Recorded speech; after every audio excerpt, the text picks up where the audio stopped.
Vianoce prišli tento rok do Leopoldova o 2 týždne skôr.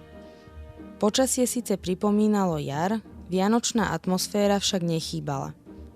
Na námestí svätého Ignáca už od skorého rána usilovne pracovali organizátori z mestského úradu, aj niekoľkí kuchári z reštaurácie Nový Pranier, ktorí pripravovali zabíjačkové špeciality. Jedným z kuchárov bol aj Vilo Habo z televíznej relácie Moja mama varí lepšie ako tvoja. Tak tu na do Leopoldova som prišiel na pozvanie pána Pavlena. Tu na nejaké špeciality urobiť, nejaké zabíjačkové špeciality. Je čas zabíjačiek, takže niečo pre Leopoldovčanov chcem urobiť. Čo sa bude dnes podávať? Tak ako tradičné sú to klobásy, tlačenka, jatrnice, škvárky a v neposlednom rade, čo k tomu patrí k zabíjačke, je zabíjačková kapustnica. Takže z tých zabíjačkových špeciálít asi tak nejaké mozočky budú a také. Aké je vaše obľúbené jedlo vianočné? Vianočné, no tak tradičná kapustnica. A myslím, že nemám obľúbené jedlo. Skrátka, čo si pripravím, sú to normálne tradičné vianočné jedlá, takže to je tradičné jedlá. Napríklad polievky sú dajme tomu slivková polievka na kyslo zemiaková, šošovicová, s nejakými pupákmi a také. Sú to skrátka také tie tradičné vianočné pochutiny. Na čo sa najviacej na Vianoce tešíte? Na oddych. Na oddych a skrátka relax. Potom ten celý rok bol taký vypätý, že stále pracovne nejak niekde a človek si chce oddychnúť, mať svojho toho pokoja troška, takže tak oddychovať. K vianočným trhom neodmysliteľne patria ľudoví remeselníci a ich výrobky. Prvý stánok s nimi si hneď od rána pripravovali manželia Čižmarovičovci, ktorých vďaka ľudovým kostýmom, ale aj optimistickej nálade nebolo možné prehliadnúť. No, sme z Čiernej Vody, to je pri Galante, ale pôvodne sme z Podolínca, čo je na východe Slovenska. Ja to robím už od školských čias, ma to veľmi zaujalo. Väčšinou nás inšpiruje príroda a snažíme sa robiť veci tak naturálne, aby vyzerali prirodzene a čo najmenej vyumelkovane, aby to bolo také prirodzené. A chodíme s tradičným remeslom po celom Slovensku a sa nám darí a sme spokojní. Všetka naša keramika je tak robená, že môže byť aj pri vode, pri jazierku, aj v zime, aj v lete. Je to šamotová hlina, takže to nepraská a nerozpína sa to na zime ani nesťahuje. Čiže je to stále v rovnakom stave a nič tomu neuškodí žiadna poveternostná okolnosť. Je to náročná práca, ja už mám veľmi zlú chrbticu, lebo to už robím pomaly 30 rokov, takže je to namáhavé a musím si to rozvrhnúť tak, že ráno začnem pracovať, potom si musím dať prestávku, potom zase robím dorábky a manžel takisto. Jediný oddych máme po Vianociach a zase v lete po jesennej sezóne máme asi 3 týždne voľna, ináč nemáme voľno nikdy a na dovolenku chodíme len po Slovensku, lebo toľko času nemáme, aby sme na väčšie dovolenky chodili. Okrem cespolných remeselníkov predávali tentoraz svoje výrobky aj Leopoldovčania. A tak si návštevníci mohli kúpiť leopoldovské vianočné ozdoby, prívesky, náušnice, stromčeky šťastia, ba dokonca aj leopoldovský med, ktorý už svojou kvalitou dávno prekročil hranice nášho mesta. Ocenili ho nielen na národných súťažiach, ale dobré meno si buduje už aj v zahraničí. Leopoldovský med je veľmi kvalitný, pretože sa dobre umiestnil aj v celoslovenskej súťaži, ktorá býva v Trstenej na medovom festivale. Umiestnil sa slnečnicový med na 4. mieste, tak to ma veľmi potešilo, a s tým sa dá aj pochváliť. Aj tento pastovaný medík pred 2 rokmi som dával tiež získal 4. miesto v celoslovenskej súťaži. Takže sú tie medy naše leopoldovské veľmi kvalitné, nemáme sa za čo hanbiť, len aby nás pochopili ľudia. a kupovali si naše medíky a niekde aké pančované ako v obchodoch, čo sú. Vy ste spomínali pastovaný medík, ktorý má takú inú blečšiu farbu. Ešte to by ma zaujímalo, čo to vlastne je a ako sa to odlišuje od klasického medu. No, tento pastovaný medík, to je fakticky, to sú jarné kvety a repka. Tento medík, keď sa stočí, nechá sa vyzrieť a potom sa mechanicky sa mieša. Takto, mechanicky sa zastaví kryštalizácia. On sa po tých 10-12 mieša. Už keď dochádza, tak sa mieša aj ráno, aj večer. A tým pádom ostane takýto polotekutý. On už neskryštalizuje. A výhoda je v tom, že ten medík sa vôbec nezohrieva, teplné sa neupravuje. Kdežto každý medík sa musí teplné upravovať, po nejakom čase skryštalizuje a tým pádom sa môže stať, že sa tam niektoré látky, tie dobré veci, ktoré sú tam v tom medíku, zničíme. Kdežto v tomto pastovatom, čo včielky donesú, všetko tam zostane v ňom. A o to je ten medík je výhodnejší. Jeden priateľ zobral do Anglicka svojmu vedúcemu nejakou, robí tam v stavebnej firme a ten mi poslal veľké dík, že taký dobrý medík ešte nie je.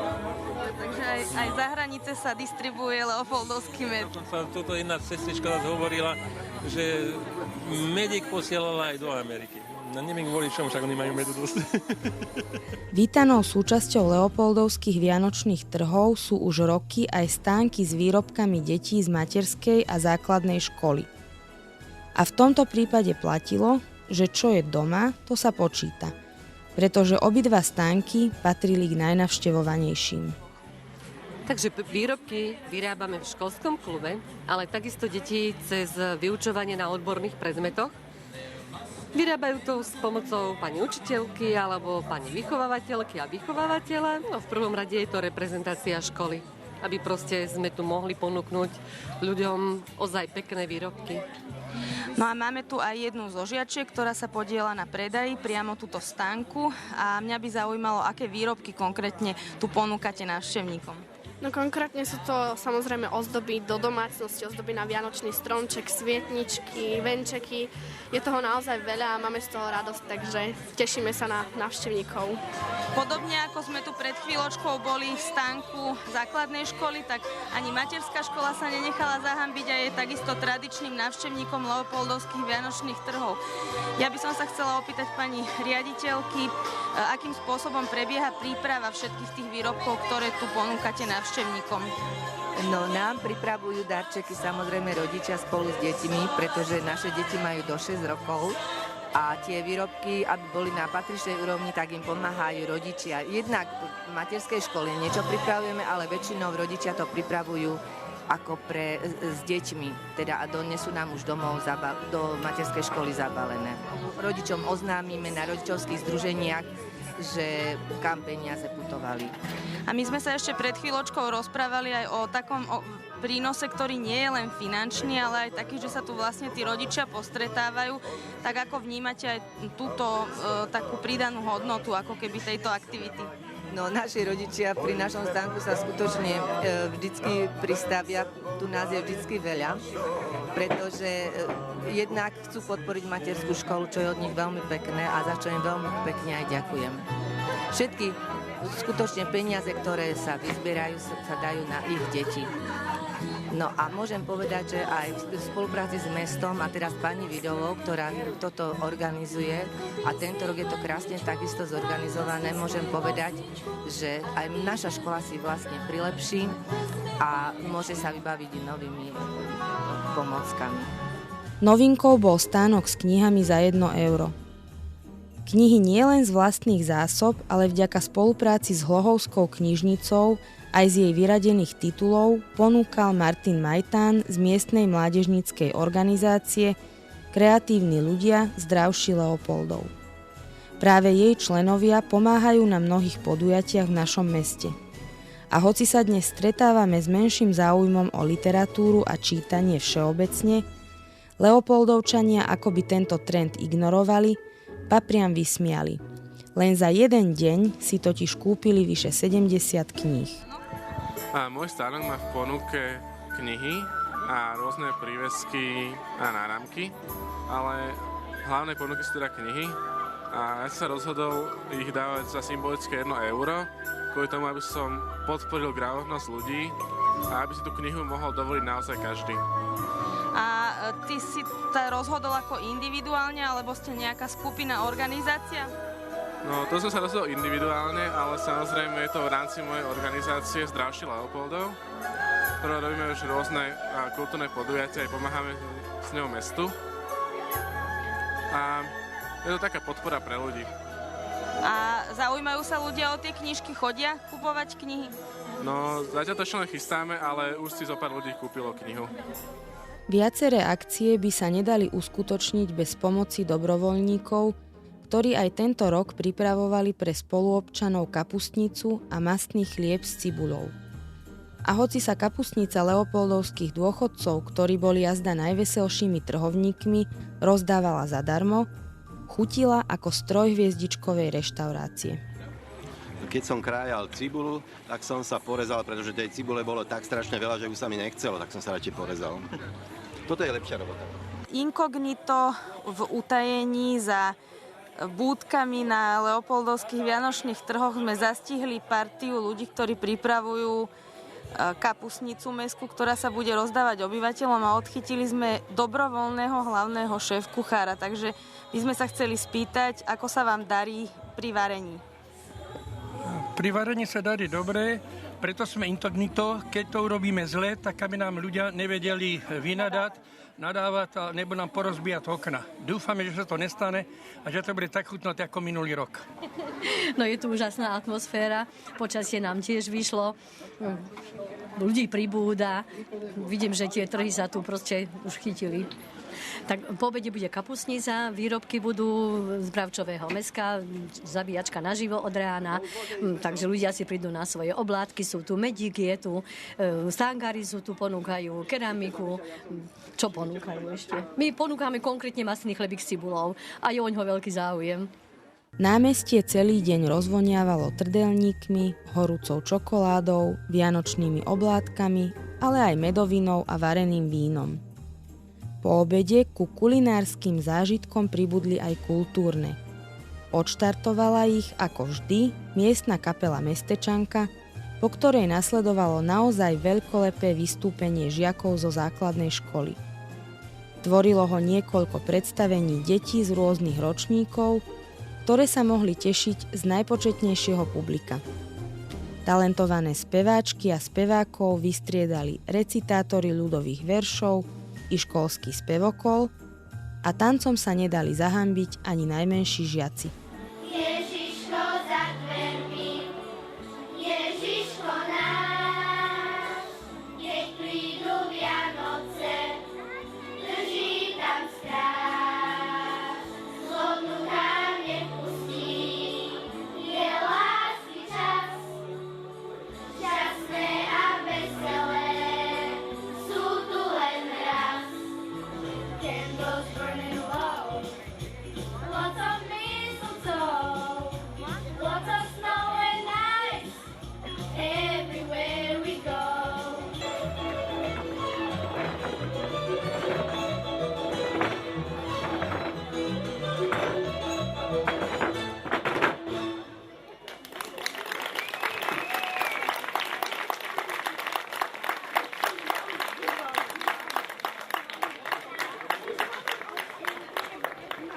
Vianoce hrejú na duši, na tele, keď všetci prajú si šťastné a veselé. Stromčeky žiaria, aj živé, aj umelé, keď všetci prajú si šťastné a veselé. Šťastné a veselé, nočné skratky, dnešné chvíľový, slova a hády, šťastné a veselé. Na novom roku rozmilý úsmevom ziskiem boku. Viac milý úsmevom ziskiem boku. Šťastné a veselé, šťastné a veselé.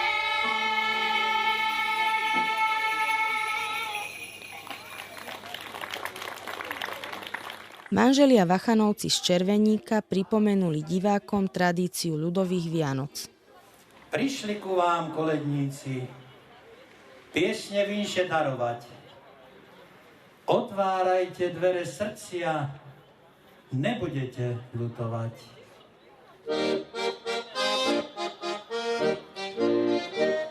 Šťastie, zdravie, pokoj svetý vinšujeme vám. Či ste starí, lebo deti, nezáleží nám. Zďaleka k vám ideme, novinu vám nesieme, čo sa stalo dnešnej noci v meste Betléme. Zďaleka k vám ideme, novinu vám nesieme, čo sa stalo dnešnej noci v meste Betléme. Narodil sa chlapček malý, posiela nás k vám, aby ste mu niečo dali, zaniesť mu to mám. Chleby ten už nechce brať, bo ho nakrmila mať, radšej doliar, lebo dokád, radšte mu poslať. Chleby ten už nechce brať, bo ho nakrmila mať, radšej doliar, lebo dokád, radšte mu poslať.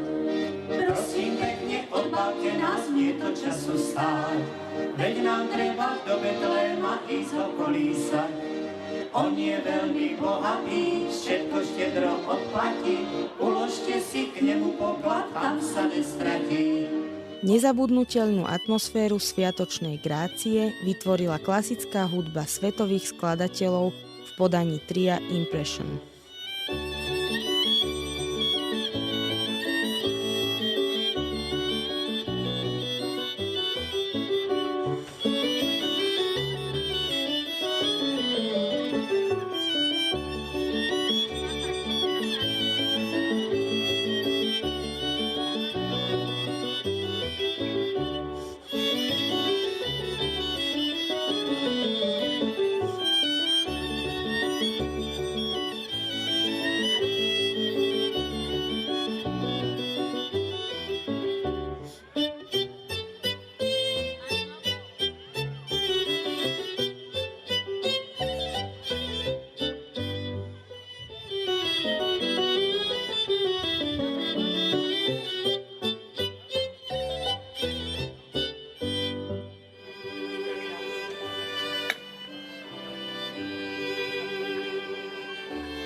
Klasiku vystriedala moderná hudba v podaní kapely Green Mark Band.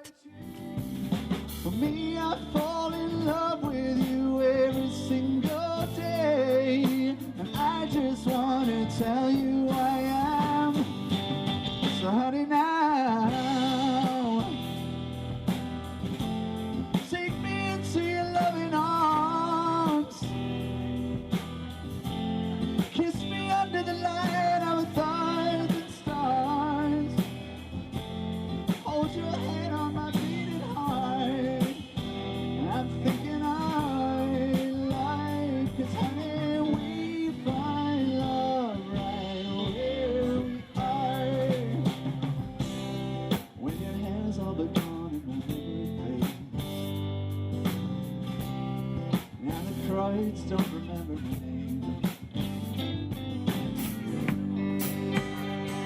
It's a good spot for a song.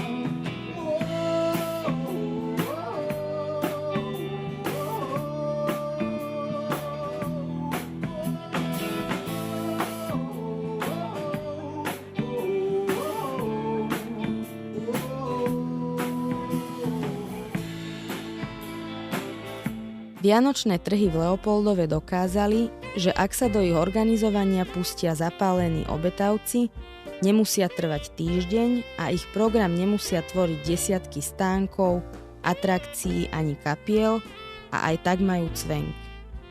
Sviatočnú dušu im totiž vdychujú najmä ľudia, ktorí sú ochotní priložiť ruku k dielu a vytvoriť sebe aj druhým priestor na príjemné stretnutie.